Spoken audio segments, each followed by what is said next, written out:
Hi, I will show you how to find the loci of an ellipse. First, we have to choose some parallels.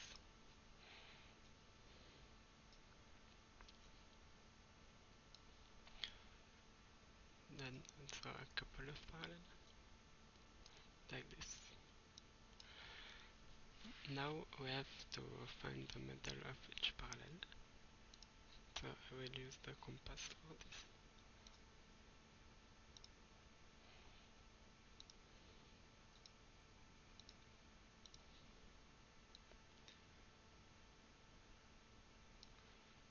And I will put in red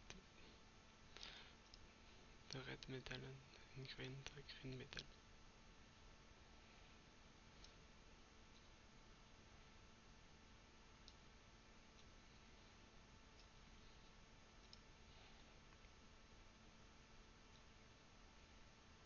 So this is the middle of the first line.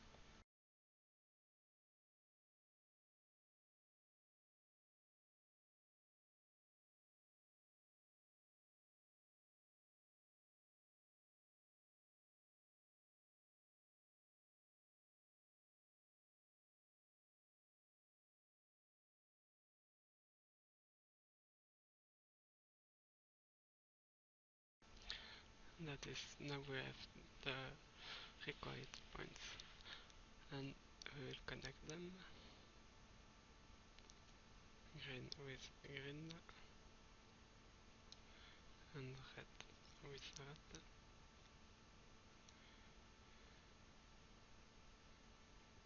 and we obtain somewhere in this mess a point. The point is that one.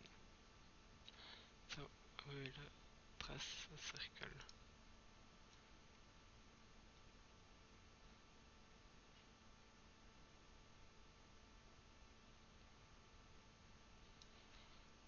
In black, because there is still no black here, so I double check.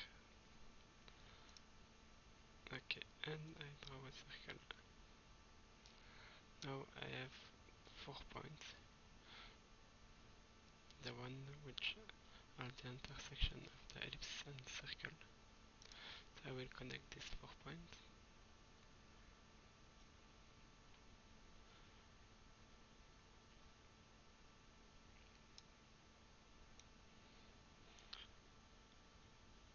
And you should see that the 4 points will form a perfect rectangle, and this rectangle is parallel to the directrix of the ellipse. So I will take middle of the side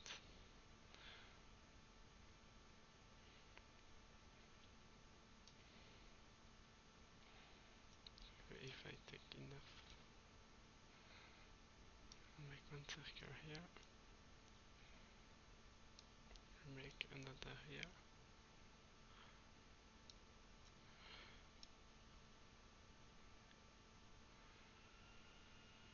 and so I have to find the valid intersection. These are here, so I will connect. This is the first directrix here, and now I have to find the perpendicular to this directrix. So I will use blue.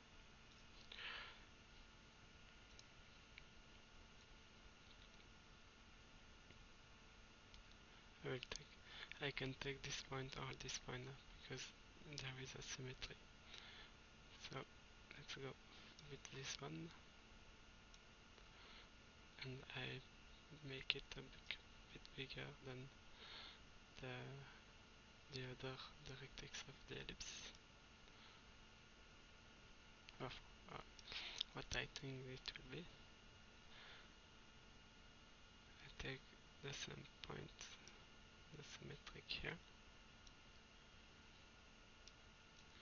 and this is the other directrix, and I missed it, so again.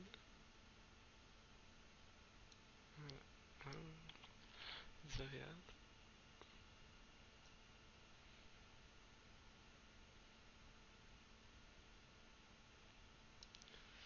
So I have the two directrix. Now we know that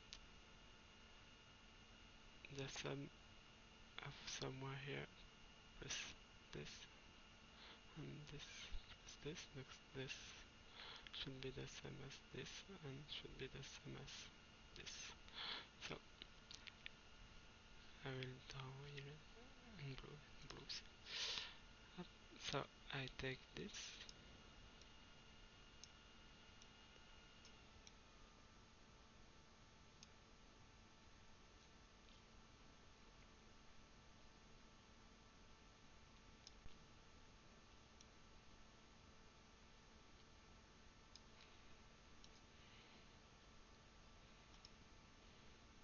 So this length should be here.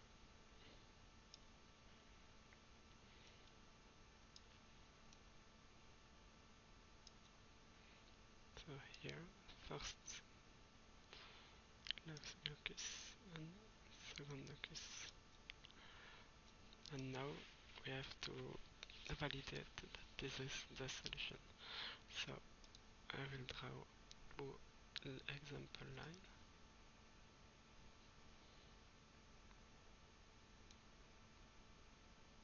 So this length should be equal to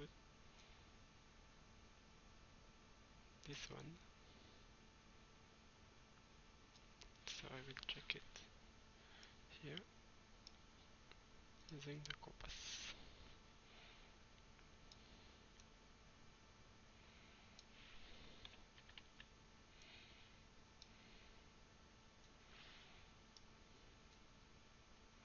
So let's pick this length. Okay, and I will put it in red. First part.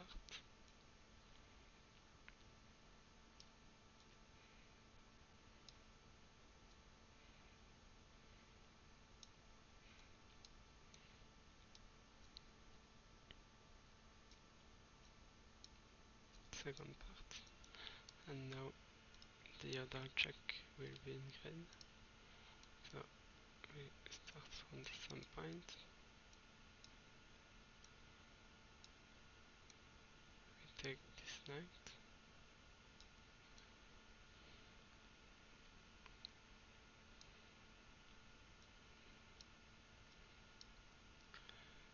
And we take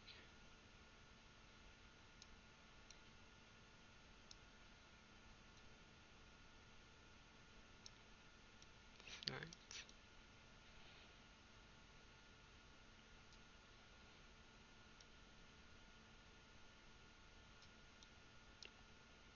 So this gap is simply my lack of precision because it's very hard drawing. So I made a lot of error and it boils down to this range. But it's mostly equals to 1 epsilon. So that's how we construct the loci of an ellipse. And it works because it uses the same properties that you find in a circle.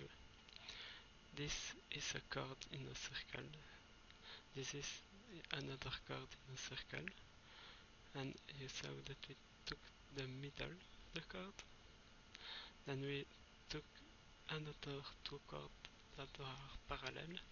We took the middle too. We draw the two lines and they intersect in the circle center. Here it's the ellipse center. Then we make two perpendicular, but this perpendicular define a rectangle. It would be a square in the circle. So here we have a rectangle because it's like if we had elongated circle. So, and for the so then we draw a circle in the ellipse. So, and basically what it did is that it showed us how we did elongate the circle. So that means that the square that would be here has become the rectangle here. And then we found the key because we knew that this length here should be equal to that one. That's it. I just explained how to find the key of an ellipse, and I referred to the circle. So I will show you why it does work with the ellipse. So I will draw two parallel in the circle first, in red. So first line like this, and second line like this. So you can see that, sorry, I did go too fast. So I set parallels, so I will duplicate that one. And you can see that the gaps here and here are not the same, so I did not took something that it's very symmetrical. And now I will take the middle of each parallel, and for this we'll use the compass like we did before. I will make the construction in blue.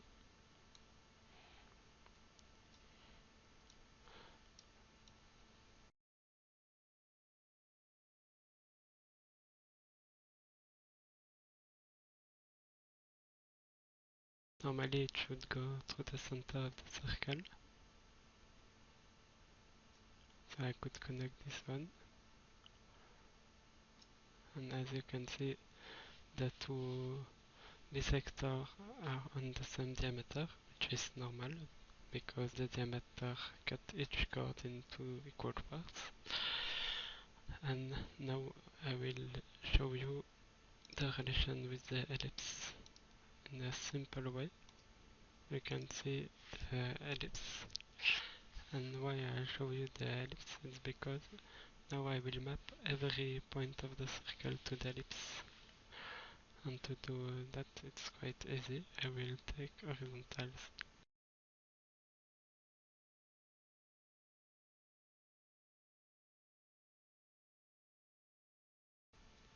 And now we'll see how it goes. So that point does map with this one, and this point will map with this one, and that point will map with this one, and that point will map with somewhere here, or maybe with itself. I can correct it. So let's have a look. I will use the black. So I said from here to here, you can see that the angle has changed, but it's fine. And this one, somewhere here, or maybe, no, yeah, it's mapped with itself. And you see that the two lines are parallel too. Why? Because in fact we did simply scale the axis. So we have the original axis, and in red the scaling, and this one stay the same. And when you scale like this, you can do any scaling you want. The parallelism is preserved, and also the rod ratio. Thank you for listening.